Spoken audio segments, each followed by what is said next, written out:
I'm Soren, and today we're diving into a really powerful story about an eagle named Orin. This is an eagle who, believe it or not, completely forgot how to fly. And the crazy thing is, it wasn't because his wings failed him, it was because his fear did. It's this brilliant little fable that perfectly captures the psychology of how we face fear, and more importantly, how we rebuild our readiness after a massive setback. So picture this. High up in the mountains, where the wind literally never stops blowing, lived Orin. And Orin wasn't just any eagle. He was legendary, known as the boldest flyer in the entire mountain range. We're talking about a bird who could ride storms that everyone else completely avoided. He could dive faster than anyone. But that was a long time ago, because one stormy afternoon, he chased a current that was just a bit too strong, and bam, he crashed hard into a cliffside. His wing was severely injured. Not broken, thankfully, but bruised so deeply that just the thought of moving it brought sharp, agonizing pain.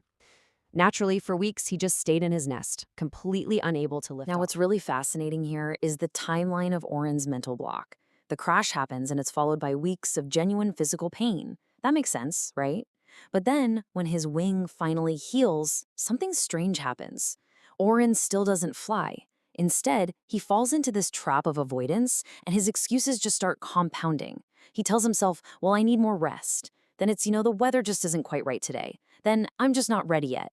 Days turn into weeks. Every single morning, the other eagles are out there soaring above the cliffs, and Orin, he just stays in his nest, watching them from a Of distance. course, you can't just sit on the sidelines forever without people noticing. A young, super observant eagle named Wren catches on.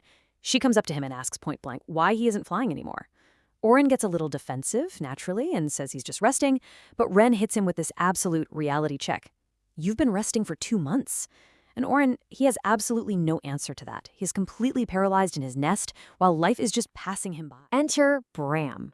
One morning, this old owl named Bram lands right near Orin's nest. Now, Bram is known all over the mountains as this incredibly patient, observant guy who is pretty much rarely wrong, and he just cuts right through all of Orin's defensive excuses with one penetrating question. When you think about flying, what do you feel? It's brilliant because it forces Orin to stop deflecting and actually confront his hidden terror. Orin sits there in silence for a long time. Finally, he admits something he's never said out loud to anyone. I'm afraid. What if I fall again? Bram just nods slowly. He instantly identifies the true invisible injury that's keeping the eagle grounded.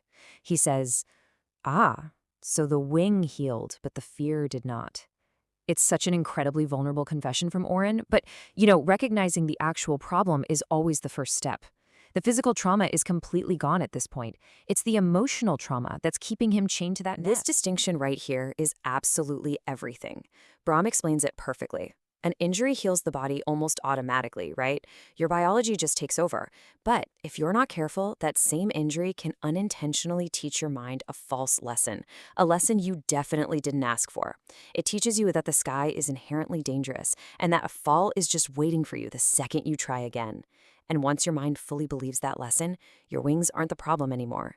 Healing the body is automatic, but healing the mind requires a very conscious, deliberate choice to face the fear. Well, Orin pushes back a bit. He thinks the owl is being completely unfair. He argues that the fear is real, that he literally felt the ground coming up fast and felt that agonizing pain. And Bram totally agrees. He validates that. Fear is an absolutely valid biological response to falling. But then Bram offers this profound warning. I'm not saying the fear isn't real. I'm saying it isn't permanent, unless you let it become your whole identity. Wow. That is a striking caution against letting a temporary protective instinct completely rewrite who you fundamentally are as a person, as an eagle. But even with this great wisdom, Orin still really struggles. The very next morning, he walks right up to the edge of the cliff, looks down at that massive, terrifying drop, feels his legs go completely weak, and he steps back. Weeks pass, turning into a whole season. And remember, this is the eagle who built his entire self-worth around being fearless. But one day, he overhears some younger birds gossiping. They're actually wondering if he was ever even good at flying in the first place. Strangers are literally talking about him like a cautionary tale. Ouch. It is an agonizing realization. He is actively losing his entire identity to avoid it. The big turning point happens the next day when Bram comes back. Orin admits, look, knowing the fear is all in my head doesn't magically make it go away. Bram just smiles and asks him to think back to when he was really young, just learning to fly. Did he wait to feel totally fearless before taking that very first jump out of the nest? Of course not. He was terrified, but he jumped anyway. Just a tiny, short distance, and then maybe a little further the next day. The point is, you don't wait for readiness by just sitting around hoping your fear vanishes. You build readiness by flying small distances while your knees are still shaking. And then Bram drops what is arguably the most profound truth of this entire story. Readiness is something flying builds, not something you wait for. Think about that. Action precedes readiness, not the other way around. Most of us wait until we feel 100% ready before we try something scary again, right? But this wisdom flips that entirely on its head, and it completely changes how Orin looks at his own hesitation. So that night, Orin can barely sleep. The next morning, he's back at the cliff edge. His legs are trembling, his chest is tight, the fear is definitely still there. But this time, instead of stepping back, he focuses on that tiny jump he made as a hatchling. He spreads his wings, and he doesn't do a massive dive. He doesn't try some crazy maneuver to prove himself. He simply glides a very short distance to a lower ledge just nearby. Honestly, it's unimpressive. It's a tiny movement. But hey, it is flight. And day by day, that distance starts to grow. He doesn't rush it. He doesn't try to get his old swagger back all at once. He just focuses on the very next short distance. Slowly, the pain of that old memory loses its grip. And before he knows it, he's riding those high mountain currents again.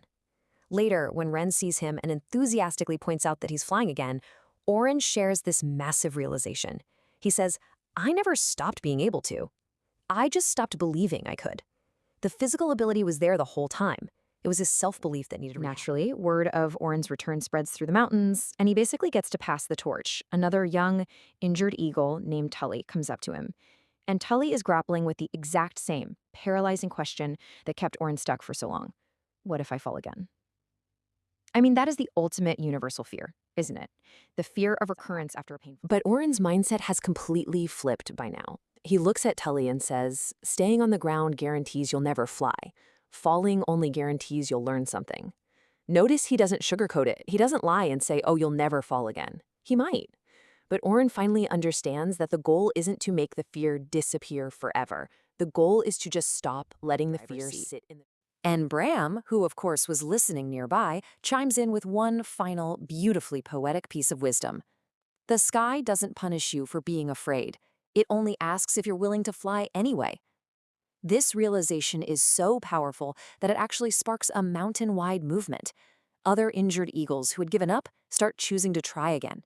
They take those short, scary flights, and eventually, they fill the sky once more instead of just wasting away in their nest. All right, so how do we actually use this in our own lives? We can boil Orin's whole journey down into 3 highly actionable steps for whenever we get knocked down. Step 1, acknowledge the fear. Don't hide from it. Don't pretend it's not there. Name it.